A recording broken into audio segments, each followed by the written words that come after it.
Какие подготовительные работы нужно провести перед установкой стиральной машины? Перед установкой стиральной машины, собственно говоря, никаких подготовительных работ производить не надо, если у вас правильно сделаны ремонтные работы с точки зрения сантехники. То есть, когда стиральную машину привезли, по факту плитка в ванне уже лежит, и в стене есть, соответственно, два отверстия. Первое отверстие, в котором стоит кран для подачи воды, соответственно, кран угловой, он включен в стену водорозетку, которая в стене под плиткой. Этот кран, соответственно, имеет наружный диаметр 3/4, и, соответственно, к нему вы непосредственно подключаете водный шланг стандартный любой стиральной машины любого производителя. Второе отверстие – это для слива воды. Его обычно делают из 32-й фановой трубы. Это небольшое отверстие 32-го диаметра, соответственно. В нем на момент установки должен стоять сифончик маленький стиральной машины, который будет гарантированно защищать вашу стиральную машину от возможного переполнения в системе канализации, если в аварийном режиме это происходит, и, соответственно, не даст сточным водам из канализации проникнуть в вашу стиральную машину.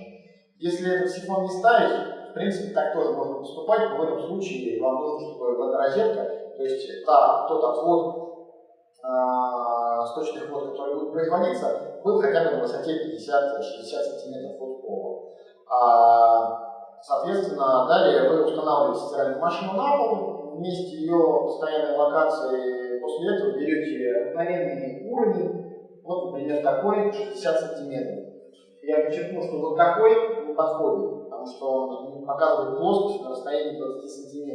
Вам нужен уровень хотя бы 60 см. После того, как вы правильно подключили фановую трубу с током, соответственно, делается это очень просто. Вы на ваш сифончик одеваете тот шланг 25 диаметра и закручиваете, соответственно, его плотно отверткой жгутом. И подключаете воду, соответственно, к крану по резьбе 3/4. Для этого никаких переходов не надо, поскольку на отводах подачи воды на стиральной машине всегда имеется, то есть там внутренняя резьба 3/4, на кране под стиральной машиной всегда наружная резьба. Соответственно, вы просто надеваете на этот кран, плотным образом закрутив, то есть, наверное, мужчина со стандартными силовыми характеристиками спокойно совершенно сделает это самостоятельно.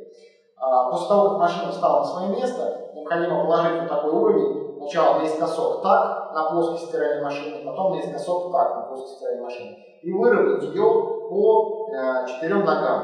Соответственно, после того, как по 4 ногам вы плоскости выставили, машина готова к эксплуатации. Удачи!